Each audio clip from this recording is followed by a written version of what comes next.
नमस्कार प्रिय साथियों, सारथी के इस ऑनलाइन प्लेटफॉर्म पर एक बार फिर से आपका हार्दिक स्वागत है।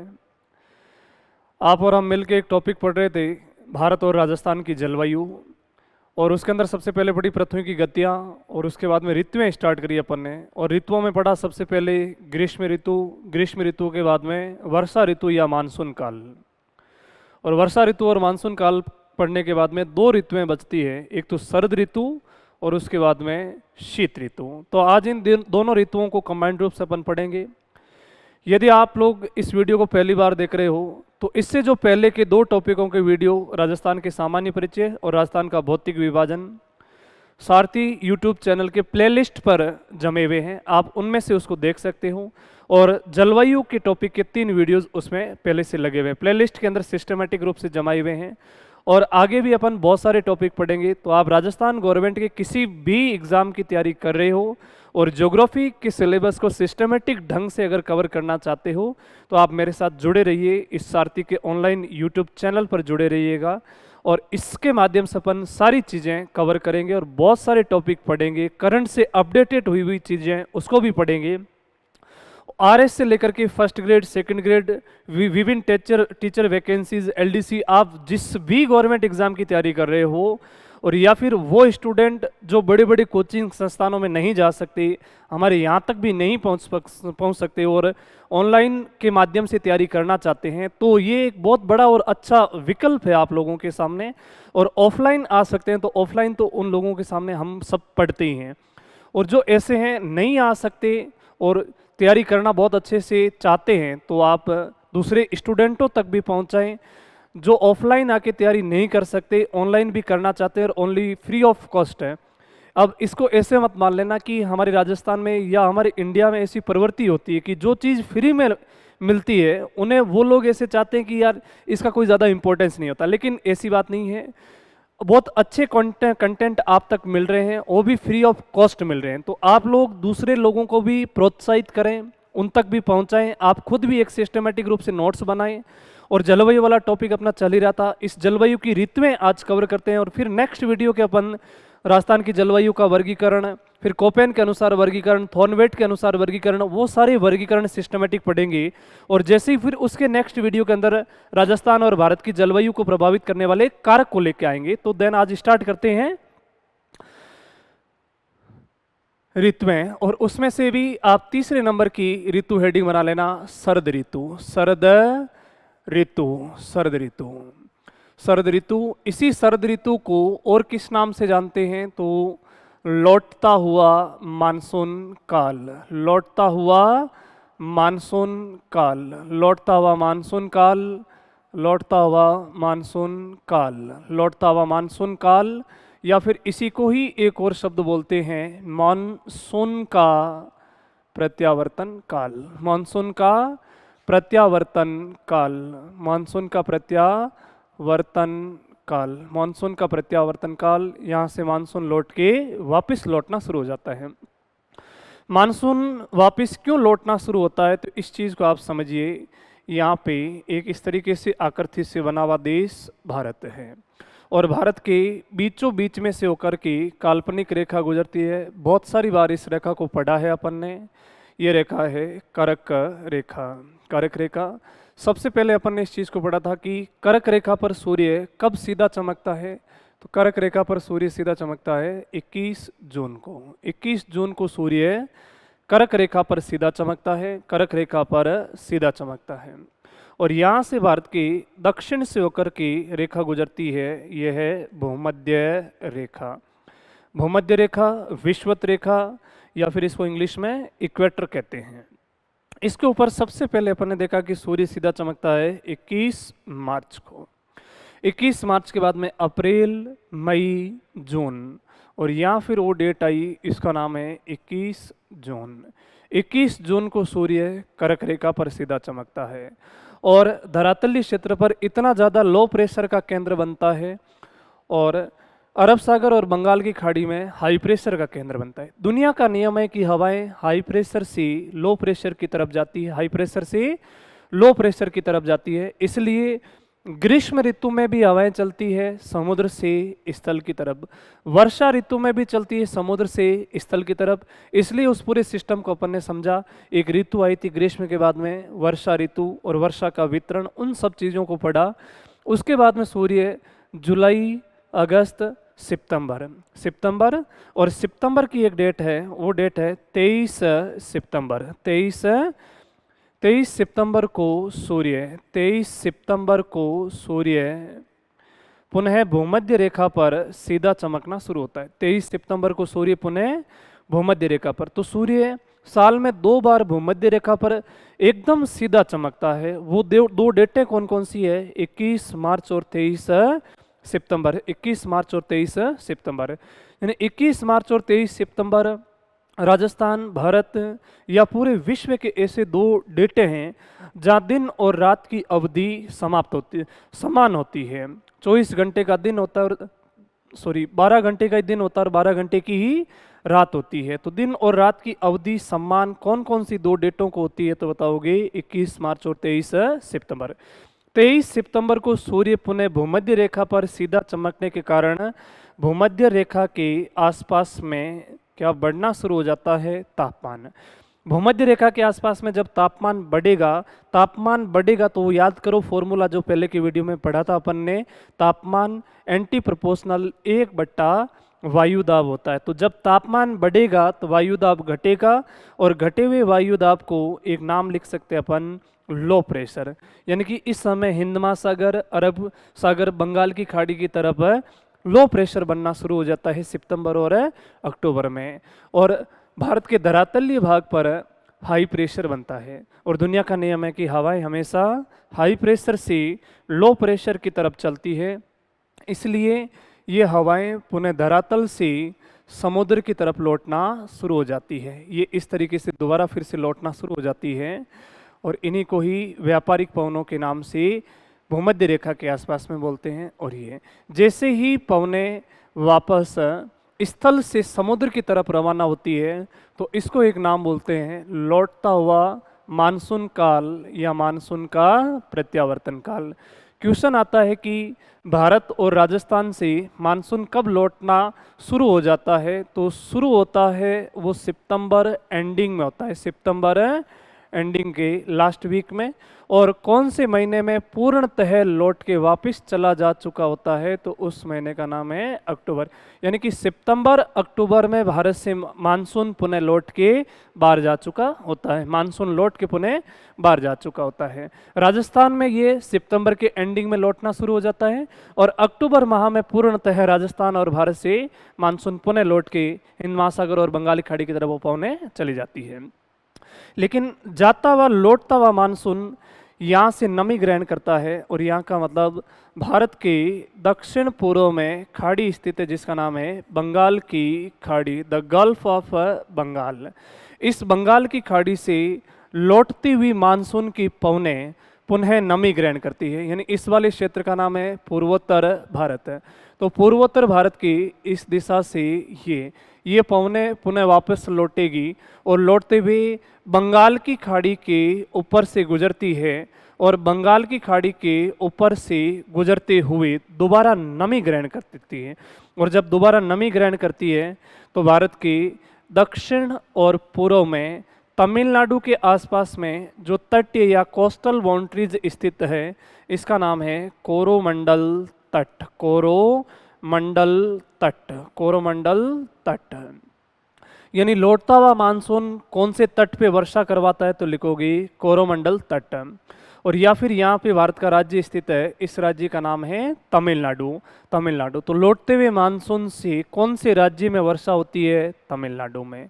तमिलनाडु में वर्षा एक माह में होती है, उस राज्य का, उस माह का नाम है नवंबर, और नवंबर के बाद में होती है दिसंबर, नवंबर और दिसंबर। तमिलनाडु में वर्षा कौन से माह में होती है? नवंबर दिसंबर। और दिसंबर आने का मतलब है कि शरद ऋतु समाप्त हो जाती है और तब तक एक ऋतु आ जाती है शीत ऋतु। तो यदि क्वेश्चन आ जाए कि लौटते हुए मानसून से वर्षा किस राज्य में होती है? तमिलनाडु में। कौन से तट पे वर्षा होती है? कोरोमंडल। याद करो इस तट का नाम क्या था जिसको अपन ने पहले पढ़ा था। कमेंट बॉक्स में इस तट का नाम लिख के दोबारा भेजिएगा आप लोग कि कौन से तट से भारत में सबसे पहले मानसून प्रवेश करता है या कौन से तट पे टकराता है, तो इस तट का नाम लिख के भेजिए। इस तट का नाम कोरोमंडल तट है। अब देखो, जैसे आप आकृति बना दो कि इंडिया के ये इधर साउथ के अंदर यहाँ पे एक राज्य, इस राज्य का नाम है तमिलनाडु। और तमिलनाडु को यदि आप 4 भागों में इसको विभाजित कर देते हो इनकी डायरेक्शन, तो ये तमिलनाडु की नॉर्थ डायरेक्शन है, ये ईस्ट है, ये साउथ है और ये वेस्ट है। और तमिलनाडु के अंदर मानसूनी पवनें ये इस दिशा से आती हुई दिखाई देती है आप लोगों को, और यहाँ से एक तट है, इसका नाम है कोरोमंडल तट से टकराती है। तो ये इसकी नॉर्थ, और ये कौन सी हो जाएगी, ईस्ट, नॉर्थ ईस्ट, या फिर एक बोलोगे उत्तर पूर्वी मानसून। तमिलनाडु में वर्षा कौन से मानसून से होती है, तो इस मानसून का नाम लोगे उत्तर पूर्वी मानसून। ये बहुत मोस्ट इंपॉर्टेंट लाइन है, बार बार इसको पूछा जाता है विभिन्न एग्जामों में। तमिलनाडु में वर्षा कौन से मानसून से होती है, उत्तर पूर्वी मानसून से। तमिलनाडु में वर्षा किस माह में होती है, तो जवाब आना चाहिए नवंबर और दिसंबर। दक्षिण भारत का वह कौन सा राज्य जो शीत ऋतु में वर्षा प्राप्त करता है, तो उसका भी नाम तमिलनाडु है। फिर यहाँ कर्नाटक की एक पहाड़ियाँ जिसका नाम है पुष्पगिरी की पहाड़ियाँ, और पुष्पगिरी की पहाड़ियों से निकल करके एक नदी बंगाल की खाड़ी की तरफ जाती है, इस नदी का नाम है कावेरी नदी। दक्षिण भारत की या प्रायद्वीपीय भारत की नदियाँ वर्षा पर आधारित होने के कारण सूख जाती है, इसलिए वो नदियाँ सतत वाहिनी या 12मासी नदियाँ नहीं हैं। और कावेरी नदी दक्षिण भारत की एकमात्र ऐसी नदी है, कावेरी नदी जो दक्षिण भारत की एकमात्र ऐसी नदी है जो वर्ष भर बहती है। कारण क्या है, तो इधर से पहले अपन ने पढ़ा था कि मानसून पूर्व वर्षा जो अप्रैल मई में होती है, मानसून पूर्व वर्षा से भी कावेरी नदी को जल मिलता है। मानसून काल में पूरी कावेरी नदी को जल मिलता है, और लौटते हुए मानसून में नवंबर, दिसंबर, जनवरी तक जल मिल जाता है कावेरी को। इसलिए दक्षिण भारत की एकमात्र नदी कावेरी है जो वर्ष भर प्रवाहित होती है। कावेरी नदी वर्ष भर प्रवाहित होती है। तो शरद ऋतु को राजस्थान में ज़्यादा महसूस नहीं किया जाता है। राजस्थान के अंदर पढ़ते हैं तो हम मुख्यतः 3 ऋतु आती हैं, ग्रीष्म ऋतु, वर्षा ऋतु, शीत ऋतु। भारत के अंदर ऋतुओं का क्वेश्चन आए तो भारत में ऋतुएं मुख्यतः 4 प्रकार की होती है, ग्रीष्म ऋतु, वर्षा ऋतु, शरद ऋतु, शीत ऋतु। तो शरद ऋतु या लौटता हुआ मानसून काल में ज़्यादा कोई डिटेल नहीं थी, ये इतनी है चीज़ें याद रखना इसको। उसके बाद जो अगली पढ़ते हैं अपन वो है शीत ऋतु, और शीत ऋतु की बहुत इंपॉर्टेंस है क्योंकि शीत ऋतु के अंदर राजस्थान के अंदर एक वर्षा आती है जिसका नाम है मावट वर्षा। तो ये ऋतु है, इसका नाम है शीत ऋतु। शीत ऋतु की भी क्रियाविधि सेम सिस्टम से समझना आप उसी तरीके से कि भारत के दक्षिण से होकर के एक रेखा गुजरती है, वो रेखा है भूमध्य रेखा। तो ये समझ गए इसको, इस रेखा का नाम है भूमध्य रेखा। भारत से होकर के रेखा गुजरती है, उसका नाम है कर्क रेखा। भारत से होकर के गुजरने वाली रेखा का नाम है कर्क रेखा, कर्क रेखा। और उसके बाद में इसको एक प्रसिद्ध रेखा और आपको नाम याद करना है, मकर रेखा, मकर रेखा, मकर रेखा। दक्षिण गोलार्ध से होकर गुजरने वाली 23.5 डिग्री दक्षिणी अक्षांश को एक रेखा के नाम से पढ़ते हैं जिसका नाम है मकर रेखा। पहले अपन ने बात की कि यहाँ पे सूर्य 23 सितंबर, यानी डेट कौन सी है, तो इस डेट का नाम बताओगी 23 सितंबर को सूर्य कौन सी रेखा पर सीधा चमकता है, भूमध्य रेखा पर। 23 सितंबर के बाद में इसमें 3 महीने जोड़ लोगी, सितंबर के बाद अक्टूबर, नवंबर, दिसंबर, अक्टूबर, नवंबर और दिसंबर। और दिसंबर की भी एक डेट है, वो डेट है 22 दिसंबर। 22 दिसंबर को सूर्य मकर रेखा पर सीधा चमकता है। अतः दक्षिणी गोलार्ध में एक ऋतु का प्रवेश होता है, वो है ग्रीष्म ऋतु। और उत्तरी गोलार्ध में सूर्य के तिरछा चमकने के कारण ऋतु आ जाती है, और ऋतु कौन सी है, शीत ऋतु। यानी कि कर्क रेखा के आसपास में तो आ जाती है शीत ऋतु, और मकर रेखा के आसपास में आ जाती है ग्रीष्म ऋतु। इसलिए पिछली बार फर्स्ट ग्रेड के एग्जाम में भी क्वेश्चन भी आया था। यहाँ पे एक दुनिया का सबसे छोटा महाद्वीप स्थित है, इस महाद्वीप का नाम है ऑस्ट्रेलिया महाद्वीप। ऑस्ट्रेलिया महाद्वीप से अंदर से होकर के गुजरने वाली रेखा का नाम है मकर रेखा। और क्वेश्चन ये पूछा गया था कि क्रिसमस क्रिसमस फेस्टिवल ऑस्ट्रेलिया में किस ऋतु में मनाया जाता है? तो क्रिसमस का फेस्टिवल ऑस्ट्रेलिया में ग्रीष्म ऋतु में मनाया जाता है, क्योंकि 22 दिसंबर को सूर्य मकर रेखा पर सीधा चमकता है। 25 दिसंबर को क्रिसमस का फेस्टिवल, तब उस समय ग्रीष्म ऋतु, पूरे दक्षिणी गोलार्ध में ग्रीष्म ऋतु और उत्तरी गोलार्ध में शीत ऋतु का आगमन होता है। उत्तरी गोलार्ध में शीत ऋतु। शीत ऋतु की सबसे बड़ी इंपॉर्टेंस है कि शीत ऋतु के अंदर एक वर्षा होती है, उस वर्षा का नाम है मावट वर्षा। तो इसी की क्रियाविधि पूरी कंप्लीट पढ़ते हैं कि ये शीत ऋतु में ही क्यों आती है, ग्रीष्म ऋतु और वर्षा ऋतु के अंदर मावट वर्षा क्यों नहीं आती है। तो अपनी कॉपी में भी हेडिंग बना लेना, मावट वर्षा। मावट वर्षा शीत ऋतु में ही क्यों आती है। इस सिस्टम को समझने के लिए पहले आपको एक चीज़ समझनी होगी कि पूर्व से पश्चिम दिशा में, कौन सी दिशा में? पूर्व से पश्चिम दिशा में। मैं एक चीज़ आपको बता देता हूँ यहाँ से, हालांकि इसको वर्ल्ड ज्योग्राफी के अंदर बेसिक के अंदर इसको पढ़ा जाता है। इस रेखा का नाम है भूमध्य रेखा। यहाँ 30 से 35 डिग्री ये बनती है, यहाँ भी 30 से 35 डिग्री, और यहाँ 60 से 65 डिग्री, और यहाँ पे भी 60 से 65 डिग्री, और इसका नाम है नॉर्थ पोल और इसका नाम हो जाएगा साउथ पोल।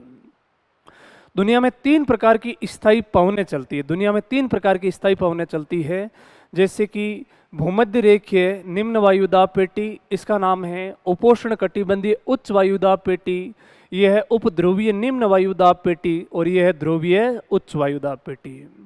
तो यहाँ से जो हवाएं निम्न वायुदाब उच्च वायुदाब से भूमध्य रेखा की तरफ आती है, इनको भी बोलते हैं व्यापारिक पवनें। फेरल के नियम के अनुसार उत्तरी गोलार्ध की हवाएं चलते चलते अपने दाएं ओर मुड़ जाती है, तो ये भी हवा इस ओर चलेगी, इस पेटी की तरफ। नेक्स्ट, और ध्रुवीय की पवनें उच्च वायुदाब से निम्न वायुदाब की तरफ आएगी, तो उपध्रुवीय निम्न वायुदाब। इसको वर्ल्ड ज्योग्राफी में पढ़ा जाता है, मैं शॉर्ट में आपको बता देता हूँ। ये भी व्यापारिक पवनें, लेकिन ये व्यापारिक पवनें हैं दक्षिणी गोलार्ध की व्यापारिक पवनें, और ये भी दक्षिण गोलार्ध की पछुआ पवनें। ये दक्षिण गोलार्ध की ध्रुवीय पवनें, दक्षिण गोलार्ध की ध्रुवीय पवनें, क्योंकि भूमध्य रेखा के आसपास में एक पेटी बनती है, वो बनती है लो प्रेशर की, यहाँ बनेगी हाई प्रेशर की, यहाँ लो प्रेशर की, और यहाँ पे भी हाई प्रेशर की। यहाँ भी हाई प्रेशर की पेटी, यहाँ लो प्रेशर की पेटी, और यहाँ हाई प्रेशर। दुनिया का नियम है कि हवाएं हमेशा हाई प्रेशर से लो प्रेशर की तरफ चलती है। तो 30 से 35 डिग्री और 30 से 35 डिग्री से भूमध्य रेखा की तरफ चलने वाली पवनों को व्यापारिक पवनें कहते हैं। इन पवनों को व्यापारिक पवनें कहते हैं। 30 से 35 डिग्री उत्तरी गोलार्ध से 60 से 65 डिग्री उत्तरी गोलार्ध में चलने वाली उत्तरी गोलार्ध की पवनों को भी पछुआ पवनें कहते हैं। ये कौन सी पवनें हैं? पछुआ। और ये भी दक्षिण गोलार्ध की पछुआ पवनें। और दक्षिण गोलार्ध की पछुआ पवनें तो बहुत प्रसिद्ध है, जहाँ से क्वेश्चन आता है।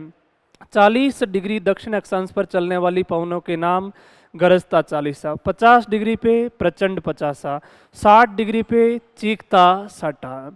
और उत्तरी गोलार्ध वाली पछुआ पवनें हमारे राजस्थान और भारत के अंदर एक वर्षा लेके आती है, उस वर्षा को हम बोलते हैं मावट वर्षा। तो उत्तरी गोलार्ध की पछुआ पवनें कौन सी वर्षा करवाती है? तो जवाब आना चाहिए मावट वर्षा। अब इन पछुआ पवनों की क्रियाविधि आप समझना कि जैसे ही सूर्य भूमध्य रेखा पर सीधा चमकता है, यानी कि यहाँ से एक सिस्टम समझो आप इस तरीके से, ये पृथ्वी, और पृथ्वी के बीचों बीच में से गुजरने वाली रेखा का नाम है भूमध्य रेखा।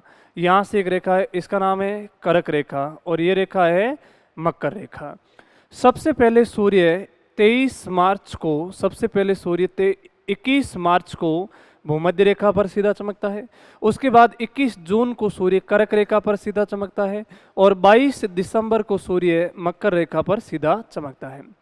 तो जैसे जैसे सूर्य उत्तरी गोलार्ध में आता है, तो पछुआ पवनों की धरातल से हाइट बढ़ जाती है। जैसे मान के चलिए आप यहाँ पे खड़े हो, ये धरातलीय भाग है, और धरातल से 21 जून को सूर्य उत्तरी गोलार्ध के अंदर सीधा चमकेगा, तो पछुआ पवनों की ऊंचाई धरातल से लगभग 12 किलोमीटर तक ऊंची हो जाती है। और जैसे जैसे सूर्य दक्षिण गोलार्ध में जाएगा और 22 दिसंबर को मकर रेखा पर सीधा चमकेगा, तो पछुआ पवनें धरातल से 4 से 6 किलोमीटर हाइट पे चलती है, 4 से 6 किलोमीटर। यानी जैसे जैसे सूर्य उत्तरायण में जाएगा तो ये उत्तर में ऊंचाई बढ़ती जाएगी, जैसे जैसे सूर्य दक्षिणायन में जाएगा तो इनकी नीचाई कम होती जाएगी। यानी कि पछुआ पवनों की डायरेक्शन या फिर सॉरी ऊंचाई कहाँ से कहाँ तक होती है तो बताओगे 12 किलोमीटर, और घट के कितनी हो जाती है तो बताओगे 4/6 किलोमीटर के आसपास में। उसके बाद में जब जून में 12 होती है, उसके बाद में जुलाई में 11, अगस्त में 10, सितंबर में 9, अक्टूबर में 8, नवंबर में 7 और दिसंबर में 6 या इससे नीचे भी आ सकती है। और जैसे ही दिसंबर महीने में आया 6 किलोमीटर इसकी ऊंचाई हो जाती है। और यहाँ पे एक देश बसा हुआ है जिसके अंदर ही मावट वर्षा आती है, तो आप सबको ध्यान है कि ये देश कौन सा है, भारत है। और भारत के किस दिशा से मावट वर्षा या ये मानसूनी पवनें प्रवेश करती है तो भारत के उत्तर दिशा से इनका आगमन होता है। भारत के जस्ट पास में यहाँ पे एक और देश बसा हुआ है, इस देश का नाम पाकिस्तान के ऊपर है अफगानिस्तान, पाकिस्तान का पड़ोसी राष्ट्र ईरान देश है। और इससे भी आगे जाते हो तो यहाँ पे नीचे एक महाद्वीप है, उसका नाम है अफ्रीका महाद्वीप, और अफ्रीका महाद्वीप के ऊपर है यूरोप महाद्वीप। यूरोप और अफ्रीका महाद्वीप के मध्य अलग करने वाली जलराशि है, उस जलराशि का नाम है भूमध्य सागर। यानी कौन सा सागर बसा हुआ है यहाँ पे, भूमध्य सागर या मेडिटेरियन सी। ये पछुआ पवनें भूमध्य सागर के ऊपर से गुजरती है और भूमध्य सागर से नमी ग्रहण कर लेती है, भूमध्य सागर से नमी ग्रहण कर लेती है, इसलिए इसका एक नाम भूमध्य सागरीय मानसून भी है। तो राजस्थान और भारत में मावठ लाने के लिए उत्तरदायी कारण टोटल 5 कारण पड़ेंगे कि वो 5 कारण कौन कौन से हैं, तो एक बार उनको देखना बड़े आराम से। पूरा सिस्टम बता दूंगा कि मावठ वर्षा दिसंबर और जनवरी में ही सर्वाधिक क्यों आती है, इसके अलावा महीनों में मावठ वर्षा क्यों नहीं आती है, सिर्फ और सिर्फ शीत ऋतु में ही उनका प्रवेश होता है। अब देखो, यहाँ विश्व का सबसे ऊंचा पठार स्थित है जिसका नाम है तिब्बत का पठार। विश्व का सबसे ऊंचा पठार तिब्बत का पठार है। विश्व की छत पामीर की गांठ को बोलते हैं। इसकी औसत ऊंचाई है लगभग 4000 मीटर। और विश्व की सबसे ऊंची पर्वतमाला यहाँ पे स्थित है, हेयरपिन बैंड स्ट्रक्चर की तरह फैली हुई। और विश्व की सबसे ऊंची पर्वतमाला है हिमालय, और हिमालय की औसत ऊंचाई लगभग 6 किलोमीटर या फिर बोल दोगे 6000 मीटर है। हिमालय की औसत ऊंचाई 6000 मीटर है। अब जैसे ही पछुआ पवनों की निचाई नवंबर, दिसंबर या जनवरी में 4 से 6 किलोमीटर होती है, तो इन पवनों को अवरोधक का काम या ब्रेकर का काम करता है हिमालय और तिब्बत का पठार। और इसकी एक शाखा ऊपर मुड़ करके चीन की तरफ चली जाती है, और इसकी एक शाखा भारत में प्रवेश करती है। और भारत की ये दिशा है नॉर्थ और ये दिशा है वेस्ट, यानी कि उत्तर पश्चिम से प्रवेश करती है, इसलिए इसका एक नाम हो जाएगा उत्तर पश्चिमी मानसून। तो अब राजस्थान में मावठ लाने के लिए उत्तरदायी कारण कौन कौन से हैं, तो 5 कारण टोटल बताऊंगा मैं आपको। फर्स्ट जो रीजन है कि ये जो मानसून आता है इस भूमध्य सागर से उत्पन्न होता है, इसलिए इसको बोलते हैं भूमध्य सागरीय मानसून। सेकंड कारण क्या होता है, तो ये इन पवनों को पछुआ पवने बोलते हैं, पछुआ पवने कहते हैं। और इसलिए इसको पश्चिम से आती है और ठंडी पवने होती है, तब जाके इसका नाम है पश्चिमी विक्षोभ। विक्षोभ मतलब ठंडी पवने हैं, तब जाके इसका नाम दिया पश्चिमी विक्षोभ। या फिर इसको एक और बोलते हैं, कौन सी पवने लेके आती है, तो जवाब क्या दोगे, पछुआ पवने ये मानसून लाने के लिए उत्तरदायी। भारत के किस डायरेक्शन से प्रवेश करता है, उत्तर पश्चिम से, इसलिए इसको एक और नाम दिया जाता है उत्तर पश्चिमी मानसून। और 5वां इसका नाम क्या, तो बड़ा इंपॉर्टेंट और चीज समझना कि यहाँ पे एक देश बसा हुआ है, उस देश का नाम है यूएसए, और यहाँ एक छोटा सा देश है, इस देश का नाम है जापान। हमें जब मैप हम सीधा देखते हैं तो ऐसे लगता है कि यहाँ जापान है और इस कोने पर यूएसए है, लेकिन ऐसा नहीं। जब पृथ्वी गोल है और उस मैप को आप चिपका दोगे आपस में, तो जापान और यूएसए पड़ोसी राष्ट्र बनते हैं। जापान और यूएसए पड़ोसी राष्ट्र है। और सेकेंड वर्ल्ड वार के अंदर 6 अगस्त 1945 और 9 अगस्त 1945 को अमेरिका ने जापान पर परमाणु बम गिराए थे। अमेरिका ने जापान पर परमाणु बम गिराए थे। तो जस्ट इमेजिन आप कीजिए, यहाँ अमेरिका और यहाँ जापान। तो अमेरिका ने जापान के अंदर परमाणु बम गिराने के लिए जेट विमान भेजे थे, और पश्चिम से पूर्व दिशा में पछुआ पवनें चलती है, और इधर से उन्होंने भेजे थे जेट विमान अमेरिका ने। तो जेट विमान जाते हुए मंद गति से गए और आते हुए वापस अमेरिका में जाते हुए जापान से जब जा रहे थे तो तेज गति से गए। तब इसके ऊपर अमेरिकन वैज्ञानिकों ने अनुसंधान किया 1945 में, और इन्हीं पछुआ पवनों की खोज करके और बताया, और नाम इनका जो 5वां नाम रखा था वो नाम रख दिया जेट स्ट्रीम। Jet stream.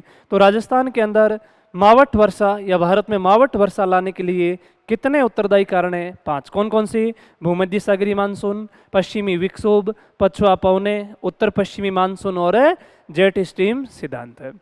और हमेशा कौन से माह में भी आती है? तो जवाब क्या दोगे? दिसंबर। इसके अलावा ये सबसे ज़्यादा ये पवनें भूमध्य सागर से नमी ग्रहण करती है।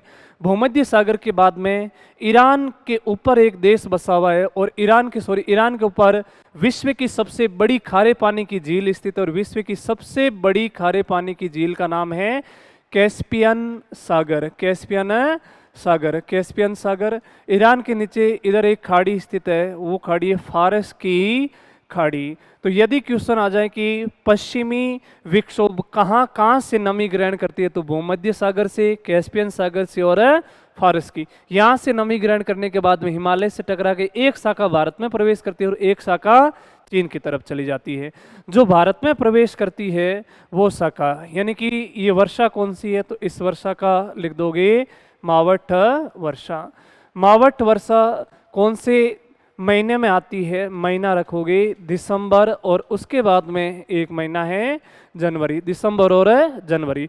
उत्तर पश्चिमी भारत से प्रवेश करती है, इसलिए उत्तरी भारत के अंदर एक वर्तमान में केंद्र शासित प्रदेश है, उसका नाम लद्दाख। और लद्दाख के अंदर बहुत अधिक मात्रा में क्या होता है? हिमपात। और हिमपात होने के कारण ही लद्दाख के अंदर बहुत बड़े बड़े ग्लेशियर बनते हैं। जैसा कि आप पढ़ रहे हैं इंडियन ज्योग्राफी के अंदर, भारत का सबसे बड़ा ग्लेशियर सियाचिन ग्लेशियर है। सियाचिन, हिस्पर, बाल्टोरो, बियाफो, ये आदि सारे ग्लेशियर लद्दाख क्षेत्र में स्थित है, और ये मावठ वर्षा इन ग्लेशियरों को जमाने के अंदर सहयोग देती है। उसके बाद लद्दाख से जस्ट नीचे आओगे तो एक और केंद्र शासित प्रदेश है जिसका नाम है जम्मू एंड कश्मीर। जम्मू एंड कश्मीर का उत्तरी वाला जो भाग ऊपर से, वहाँ कुछ पहाड़ी एरिया है, बाकी जम्मू कश्मीर के अंदर मैदानी क्षेत्र फैला हुआ है। और मैदानी क्षेत्र के अंदर शीत ऋतु के अंदर मैदान जो है वो हिम को ओढ़ लेते हैं, तब जाके उसके लिए एक शब्द दिया जाता है हिमोड।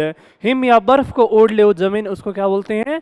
हिमोड बोलते हैं। और फिर जब ऋतु चेंज होती है तो हिम या बर्फ है वो पिघल करके वहाँ से चली जाती है, तो ऐसे मैदानों को बोलते हैं हिमोड निक्षेप मैदान। हिमोड निक्षेप मैदान। और हिमोड निक्षेप मैदानों को कश्मीर में करेवा बोलते हैं। करेवा।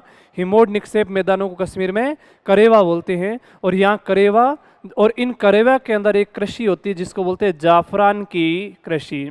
जाफरान की कृषि। और जाफरान की कृषि, या फिर इसी को ही हम एक शब्द बोल सकते हैं केसर की कृषि होती है। अतः भारत का सबसे बड़ा केसर उत्पादक राज्य कौन सा है? तो बता दोगे केंद्र शासित प्रदेश जम्मू एंड कश्मीर है। उसके बाद मावठ वर्षा इन राज्यों में भी होती है। इन राज्यों का मतलब हिमाचल प्रदेश, हिमाचल प्रदेश के बाद में उत्तराखंड, उत्तराखंड के बाद में पंजाब, पंजाब के बाद में हरियाणा, और हरियाणा होते हुए एक राज्य में आती है जिसको अपन राजस्थान ज्योग्राफी में भी पढ़ते हैं, और राज्य कौन सा है?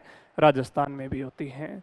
हिमाचल प्रदेश के सेब और कश्मीरी सेब इतने मीठे होते हैं, उसके पीछे भी कारण यही है कि मावठ के कारण ये सबसे ज़्यादा मीठे सेब हो जाते हैं। राजस्थान की वर्षा का लगभग 10% भाग किसके रूप में प्राप्त होता है? तो जवाब आना चाहिए मावठ वर्षा के रूप में।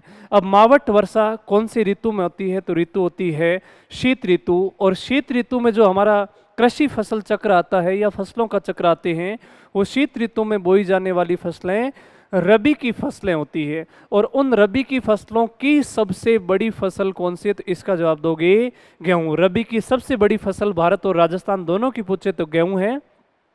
और गेहूं के लिए मावट वर्षा लाभदायक सिद्ध होती है। गेहूं के लिए मावट वर्षा लाभदायक सिद्ध होती है, इसीलिए इनको मावट वर्षा को कौन सी बूंदे बोलते हैं? तो जवाब आना चाहिए स्वर्ण बूंदे। इस और इंग्लिश में इसको बोलते हैं गोल्डन ड्रॉप्स। तो क्वेश्चन आ सकता है कि गोल्डन ड्रॉप्स क्या है? तो मावट वर्षा को ही गोल्डन ड्रॉप्स कहते हैं। गेहूं के लिए लाभदायक सिद्ध होती है और रबी ऋतु की एक रबी ऋतु की एक तिलहन फसल है जिसका नाम है सरसों। सरसों के लिए भी लाभदायक, गेहूं के लिए भी लाभदायक है। लेकिन एक फसल राजस्थान में बोई जाती है जिसका नाम है जीरा। एक दक्षिणी राजस्थान मेवाड़ क्षेत्र में बोई जाती है अफीम। ये भी दोनों रबी ऋतु की फसलें हैं, लेकिन इसके लिए मावट वर्षा नुकसानदायक है। इसके लिए मावट वर्षा नुकसानदायक है। इसके लिए मावट वर्षा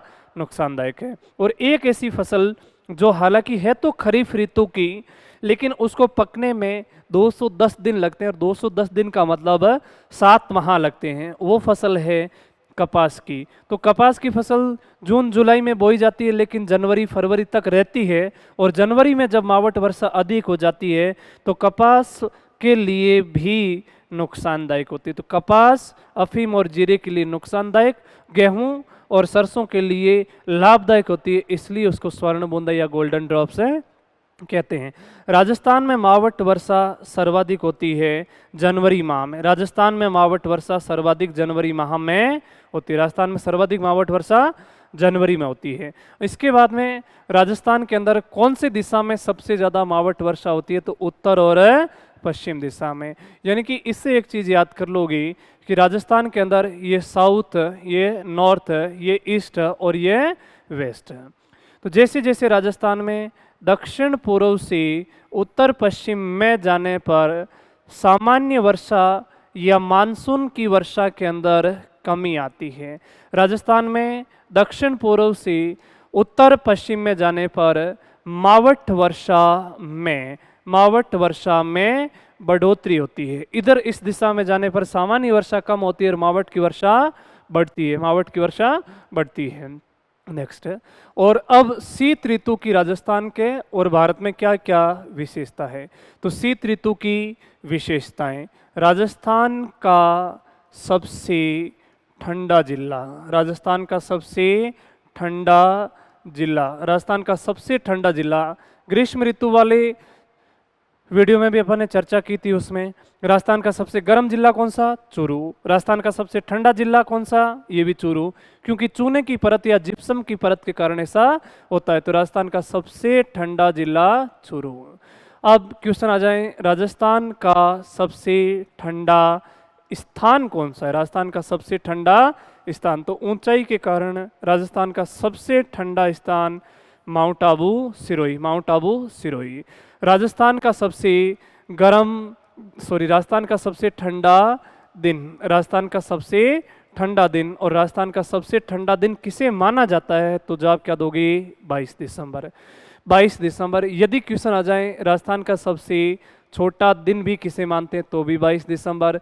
जब दिन छोटा है तो सबसे बड़ी क्या हो जाएगी? रात हो जाएगी।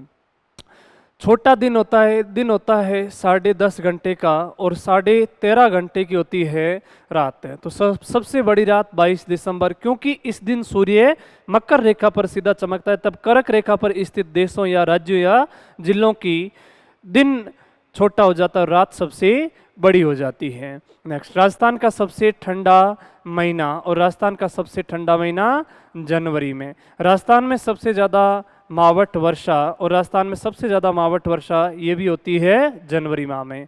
और यदि इन फ्यूचर एग्जामिनर क्वेश्चन आपसे पूछें मावठा क्या है, तो मावठा राजस्थान के अंदर जयपुर में एक दुर्ग बना हुआ है जिसका नाम है आमेर दुर्ग, या आमेर फोर्ट के अंदर एक बनी झील का नाम मावठा है। और मावट एक शीत ऋतु में होने वाली वर्षा है। तो ये चीज़ें हमने भारत की ऋतुएं पढ़ी सिस्टमेटिक रूप से। सबसे पहले थी ग्रीष्म ऋतु, फिर वर्षा ऋतु, फिर शरद ऋतु और उसके बाद में शीत ऋतु।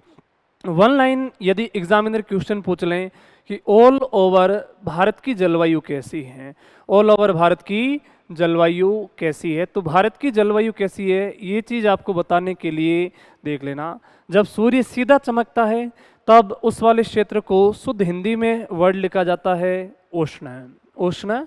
और दो अक्षांशों के बीच के क्षेत्र को बोलते हैं कटिबंध। तब जाके कर्क रेखा और भूमध्य रेखा के बीच वाले क्षेत्र को बोलते हैं उष्णकटिबंधीय। और कर्क रेखा से ऊपर जलवायु आदि शीत है और आदि उष्ण है, तब जाके इसको बोलोगे शीतोष्ण कटिबंधीय जलवायु। राजस्थान का 99% क्षेत्र कर्क रेखा के उत्तर में स्थित है। राजस्थान का 1% क्षेत्र कर्क रेखा के दक्षिण में स्थित है। इसलिए डूंगरपुर बांसवाड़ा की कुछ एक भाग की जलवायु उष्ण कटिबंधीय है। और आगे चलकर पढ़ेंगे कोपेन के जलवायु वर्गीकरण के अनुसार यहाँ जो इसने कोड दिया था वो था AW। तो दक्षिण राजस्थान के अंदर कौन सा कोड होगा आगे पढ़ेंगे, AW प्रकार की जलवायु। तो दक्षिण भारत की जलवायु गर्म जलवायु जिसको अपन बोलते हैं उष्ण कटिबंधीय है। उत्तरी भारत के अंदर साइबेरिया से आने वाली ठंडी हवाओं को रोक करके और भारत को अपेक्षाकृत गर्म रखने का काम करता है हिमालय। यानी हिमालय भारत में सुरक्षा प्रहरी की तरह काम करता है, सुरक्षा प्रहरी की तरह काम करता है। इसलिए भारत को ठंडा होना चाहिए लेकिन ठंडा होने नहीं देता है। कौन होने नहीं देता है? हिमालय। और भारत को अपेक्षाकृत गर्म रखता है।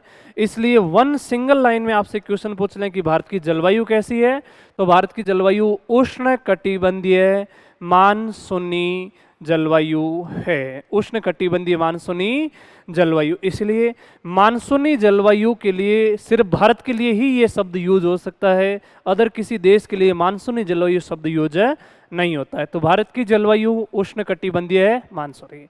क्वेश्चन आ जाए कि भारत कितने जलवायु कटिबंधों में आता है, तो भारत 2 जलवायु कटिबंधों में आता है, उष्ण कटिबंधीय और शीतोष्ण कटिबंधीय खंडों के अंदर आता है। और राजस्थान की जलवायु कैसी है, तो राजस्थान की जलवायु शीतोष्ण कटिबंधीय जलवायु है। राजस्थान की जलवायु शीतोष्ण कटिबंधीय है।